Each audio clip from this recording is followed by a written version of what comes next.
Howdy y'all, I am Ice Gold, and today we are going to be taking on the Shu spell quest. This is Ice's Selenopolis spell, of course, and you know, Tarak Hadfield and Copycat here have got an interesting new spell for me, so I figure, you know, I did this for Wallaru, might as well do it for Selenopolis, and who knows, maybe I'll start posting these spell quest videos. Have I actually done all of the spell quests? Maybe I did, or no, I did, or did I train these? I don't know, maybe if there's time, I'll go back through and do all these spell quests, just for fun. So, for now though, let's talk to Tarak. This one. You're telling me there's an immortal out there that can bend wind and ice and snow, and he lives in the desert? That is what I am saying, yes. So, where's all the wind and ice and snow? Ah, that is the question. Legends say this Shu is responsible for drying out Krakotopia. But why? And can he be convinced to undo it? What say you, wizard? If we can entreat Shu's aid, he may lend us his power against Khonsu or other future threats. Could be a good source of new spells, kid. Trick is how to get his attention, but I think I've got an idea. We're gonna need ice. Not just any ice, but ice thrown off by the most rarefied essence of ice magic ever created. The former paradox chain of ice and fire. I figure if Shu is stealing the ice of Krakotopia, that'll draw him out. Talk to Sigrun Frostface in Outer Athenor. She'll help you out. Yes, and my old friend Farah is in the marketplace of ideas. She is a scholar of Shu. She might know how to reach Shu from there. Alright, I guess first we gotta talk to Sigrun. Back to Imperia we go. I know you! You're that wizard that dispelled the ether! Some people call you hero, others heathen, eh? Hasn't changed my life any! So I'll just call ya, wizard. Now you want some genuine Outer Athenor ice to attract some immortal or whatever? Well, good news, bad news. Good news is we've got ice to spare, don't you know? I mean, look around. Bad news is not all ice is magical. What you want are ice globes, crystallized bits of raw ice magic. They occur naturally from time to time, even with the chain gone. We usually try to gather them up before they explode, so you're doing us a favor. Best of luck to ya. And if you see them ice globes start pulsing, drop them and run. And I know from experience that you love juju. Like an unhealthy amount. So, with that in mind, I will be doing to you exactly what I did on my main, and that is just beam you with a woolly mammoth. So, yup, and I will get on my amulet that I would always throw on in the budget walkthrough just so I can get an extra elemental blade. And a prism is also probably wise. Maybe two. Okay, that should do it. Well, alrighty then. He also really likes Banshee. Don't need that, but yeah, he likes Banshee a lot, so that's why we're just packing cover blades as opposed to single blades. Let's go.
How about that? That is a max value woolly mammoth that I just got. That's pretty cool. Now to the marketplace of ideas, which fortunately I have marked to, given that is where I left off in my budget walkthrough. So yeah, I mean, I just have one more episode to record of that, so I mean, I'll be doing that shortly anyway, but alright, Farah. Ah, you must be the wizard. Copycat told me of you. Quite the achievement reuniting Arcanum and Cabal. I never thought anyone could temper her fire. What? No, I am not a copycat copy. What a thing to ask. I am just her old friend from wait. Am I a copycat copy? Oh, Raven's Peak. Am I just a figment?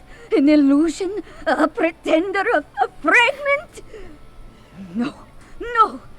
I think, I feel, therefore I am independent. I am me. I am true. I am Farah, I think. As for Shu, much of his history is vague and veiled. Perhaps he too is just a copy. Anyway, I need your help with my research. Together, I think we can find a way to appease Shu. Let us search the marketplace for books on Shu. You know, I really think the game could do a better job of telling you it's the red books on the tables. Did you find anything? I found the do's and do not do's of Shu, and he dried up the moon. Let me see your books. Ah, yes. We can connect some dots here. Shu is indeed an immortal of ancient Crocotopia, who became incensed with the invasions of Tuts and Kansu. He stole the wind and the rain to spite the invaders. Ah, but it didn't seem to work. Perhaps he merely needs to know your good intentions. Speak to Shu's statue. Speak from the heart. And if it is pure enough, Shu may aid you. Shu-Bi-Dooby-Do. Let's go. You dare bring ice and water to this forsaken land. I have removed such comforts until all invaders have left. But you would defy me. Why? I see. A valid point. My efforts here were for naught. Gonsu merely remade the land and convinced the Manders it was through combat with me, and the Tuts did not care. Perhaps a more proactive approach is required. Very well, wizard. Take my power. Let us battle evil wherever we find it.